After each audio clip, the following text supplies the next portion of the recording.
ઉદાહરણથી વાત શરૂ કરું છું કે એકવાર એક મમ્મી એની નાની દીકરી સાથે એક મોલમાં ગઈ અમુક વસ્તુઓ લેવા માટે,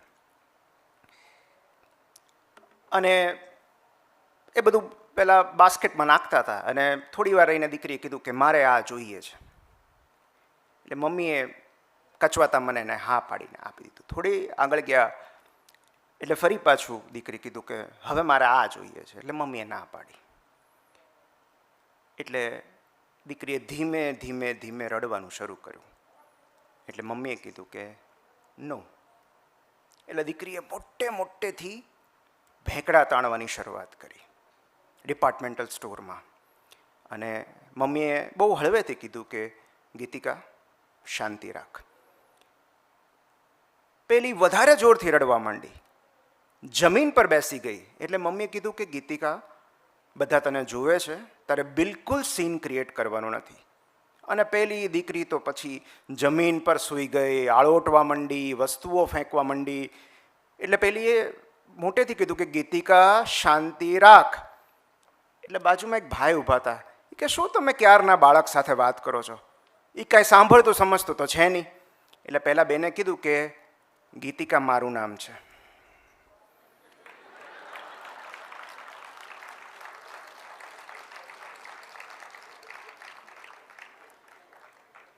આ પેરેન્ટિંગ છે. આપણે આપણું કમ્પોઝર જાળવી રાખવાનું છે. અહીંયા કેટલા એવા હશે કે જેમની પાસે ડ્રાઇવિંગ લાઇસન્સ નહીં હોય અને છતાં ડ્રાઈવ કરતા હશે? જાહેરમાં છે કોઈ એવું કબૂલાત કરે કે મારી પાસે ડ્રાઇવિંગ લાઇસન્સ નથી પણ હું ડ્રાઈવ કરું છું? 1 2 મેયર સાહેબ ગયા હતા તો વધારે મજા આવત.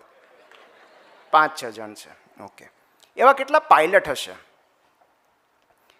કે જેમની પાસે લાઇસન્સ નહીં હોય પણ છતાં ફ્લાઇટ ચલાવતા હશે? લાગે છે કોઈ હશે એવું? એવા કેટલા સર્જન હશે જેની પાસે ડિગ્રી નહીં હોય, તાલીમ નહીં હોય પણ છતાં સર્જરી કરતા હશે? કેમ ડ્રાઇવિંગ લાઇસન્સની જરૂર પડે છે? કેમ ડિગ્રીની જરૂર પડે છે? કારણ કે આ બધી પ્રવૃત્તિઓ માનવ જિંદગીઓ સાથે સંકળાયેલી છે. તમે રસ્તા પર નીકળો ને તમને ડ્રાઇવિંગ ચલાવતા ન આવડે તો કોઈનો જીવ જઈ શકે છે. Same with flight or surgery. મજાની વાત એ છે કે આપણા કોઈ પાસે પેરેન્ટલ લાઇસન્સ નથી અને છતાં આપણે બધા પેરેન્ટિંગ કરીએ છીએ. એ પણ માનવ જિંદગી સાથે સંકળાયેલું છે. અને આ જ્યારે શરૂઆત થઈ ત્યારે આપણે પેરેન્ટિંગની જરૂર શું છે, કે what is the need of parenting? પણ એ પહેલાં એક પ્રશ્ન એ પૂછવો છે કે વાય ડુ વી રીપ્રોડ્યુસ? સંતતિ નિર્માણની જરૂર શું કામ છે? અમારે ત્યાં ઘણા ઇન્ફર્ટાઇલ કપલ આવતા હોય કે 7 વર્ષ થઈ ગયા લગ્નના, 8 વર્ષ થઈ ગયા અને હજી બાળક નથી એમ. So if you ask them કે બાળક કેમ કરવું છે,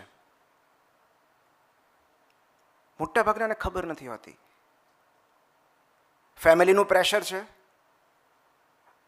મારા બધા મિત્રો પાસે એમને બાળકો છે, મારે નથી, તો એ ફોમો છે. ફેમિલીનું પ્રેશર છે તો એ કોઈકનું દબાણ છે.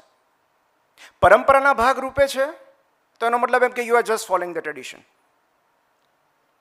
બાળક શું કામ કરવું જોઈએ? તો એનો એક જવાબ એવો આપી શકાય કે obviously they make us happy. એ લોકો આપણને ખુશ કરે છે.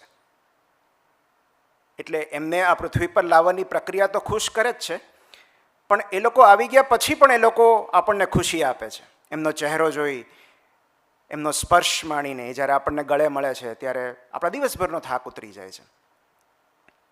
દે મેક અસ હેપી. બીજું, એ લોકો આપણને ઈશ્વરનું સ્મરણ કરાવે છે. નિસ્વાર્થ પ્રેમ, એમના નિર્દોષ સવાલો આપણને એ રિયલાઇઝ કરાવે છે કે ઈશ્વરની સૌથી નજીક કોઈ હોય તો એ બાળક છે. પણ રિપ્રોડક્શનનો એ આશય નથી. સંતતિ નિર્માણનો, રિપ્રોડક્શનનો એક જ આશય છે, to make this world a better place. આપણા સિવિલાઇઝેશનને આગળ વધારવું. મનુષ્ય જાતિ જે પહેલાં હતી એનાથી એક ડગલું આગળ આવે. આપણે સિવિલાઇઝેશનને આગળની દિશામાં ધપાવવાની છે, માટે રિપ્રોડક્શન કરવાનું છે. કારણ કે આપણા બાળકો જો આપણી જેવા જ હોય, આપણી જેટલા જ ઇન્ટેલિજન્ટ હોય, તો એનો મતલબ એમ કે આપણે એક પોઝ મૂકી દીધો છે, સ્ટેટિક અવસ્થામાં આવી ગયા છે. આપણા બાળકો આપણી કરતાં એક ડગલું આગળ હોવા જોઈએ.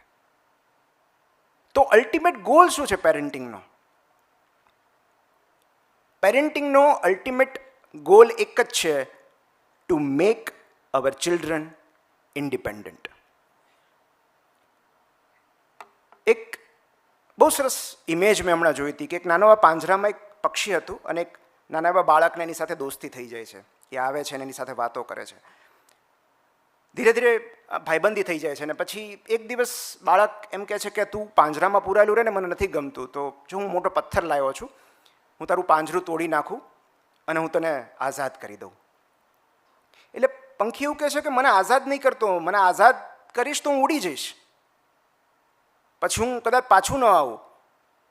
એટલે બાળક એમ કહે છે હું એ જ ઈચ્છું છું. તો હમણાં દિવ્ય ભાસ્કરમાં એક બહુ સરસ ફોટો હતો, મેં એનો સ્ક્રીનશોટ લીધો છે. આ તસવીર કાન્હા નેશનલ પાર્કની છે. તમે કદાચ પેપરમાં જોયું હોય કે એક વાઘણ, એના 3 શાવકો, એના કબ્સ મોટા થયા પછી એને છેલ્લી વાર વહાલ કરી અને પોતાના રસ્તે ચાલી ગઈ. અને એ 3 શાવકો હવે પોતાની ટેરિટરી બનાવશે. આ પેરેન્ટિંગ છે. તો પરમાત્માના પેરેન્ટિંગ એટલા માટે, કારણ કે મેં આજે પુસ્તક લખ્યું હતું પરમાત્માના પેરેન્ટિંગ પત્રો. એમાં કેટલાક અદ્ભુત પત્રો મેં એમાં રજૂ કર્યા છે. તો આ શીર્ષક મને ત્યાંથી સૂચ્યું હતું કે ગીજુભાઈ બધેકાએ એવું કહેલું કે હું દક્ષિણામૂર્તિમાં ભણ્યો છું, દક્ષિણામૂર્તિ ગીજુભાઈની સંસ્થામાં ભણ્યો છું, એટલે ગીજુભાઈના વિચારોને, આદર્શોને જીવ્યો છું, જીવું છું. કે બાળક એ પરમાત્માએ માનવ જાતિ પર લખેલો પ્રેમપત્ર છે, અને માટે જો પરમાત્મા એનું પેરેન્ટિંગ કરે તો કેવું કરે. અને એટલે આ પરમાત્માનું પેરેન્ટિંગ, મને યાદ નથી કોણે કહ્યું છે, પણ આવનારું દરેક બાળક, આ પૃથ્વી પર આવનારું દરેક બાળક એ સંદેશો લઈને આવે છે કે ઈશ્વરે હજુ માનવજાતમાંથી શ્રદ્ધા ગુમાવી નથી. તો ઈશ્વરની એ શ્રદ્ધાને જાળવી રાખવાની જવાબદારી આપણી છે. અમારે મેડિકલ સાયન્સમાં એવું હોય કે એક સૌથી મોટો સિદ્ધાંત એ છે કે ડુ નો હાર્મ. તમારી પાસે દર્દી આવ્યું છે તો તમે એને સાજું ન કરી શકો તો કાંઈ નહીં, વધારે બીમાર ન કરો, એને વધારે ઈજા ન પહોંચાડો. અને આ સેમ સિદ્ધાંત પેરેન્ટિંગમાં લાગુ પડે છે, ડુ નો હાર્મ. તમે એક સ્વસ્થ, તંદુરસ્ત નાગરિક ઉછેરી ન શકો તો કાંઈ વાંધો નહીં, એટલીસ્ટ એક બીમાર નાગરિકના ઉછેરો. સો ડુ નો હાર્મ. અને આ કેવું છે કે એક પ્રયોગશાળામાં થોડા સમય પહેલાં એક એનિમલ જર્નલ, એનિમલ બિહેવિયર જર્નલમાં એક આર્ટિકલ પબ્લિશ થયો હતો કે એકવાર સાયન્ટિસ્ટને એવું લાગ્યું કે આ પંખીઓ માળો બાંધતા કેવી રીતે શીખતા હશે, whether it is an acquired skill or instinctive skill. એટલે એમણે થોડા પંખીઓ લઈને એક લેબમાં, એનિમલ લેબમાં રાખ્યા કે જ્યાં આગળ કોઈ માળો ન હોય, ડાળી ન હોય, અને જ્યાં આગળ રહેલા પંખીઓને માળાની કલ્પના ન આવે. અને એ જ એનિમલ લેબમાં એ લોકોએ એ પંખીનું, એટલે ઈંડા લીધા હતા એનિમલ લેબમાં, અને ઈંડામાંથી જ્યારે બચ્ચા થયા પછી એની બીજી, ત્રીજી, ચોથી પેઢી એનિમલ લેબમાં એમણે ઉછેરી, અને એ ચોથી પેઢીના બચ્ચાને એમણે વાતાવરણમાં ખુલ્લા મૂક્યા. અને ત્યારે સાયન્ટિસ્ટ એ જોઈને સરપ્રાઈઝ થઈ ગયા હતા કે ચોથી પેઢીના જે બચ્ચાઓ હતા, જે પંખીઓ હતા, એમણે માળો બાંધતા પરફેક્ટલી આવડતું હતું. તો આ ઇન્સ્ટિંક્ટિવ સ્કિલ છે. કેટલીક વૃત્તિઓ કુદરતે દરેક લિવિંગ બિંગને આપેલી છે, અને એ બાળ સહજ વૃત્તિઓની જાળવણી કરવી એ પેરેન્ટિંગ છે. કે ઓલરેડી જે એનામાં આપેલું છે એટલે એને આપણે ડેમેજ ન કરીએ.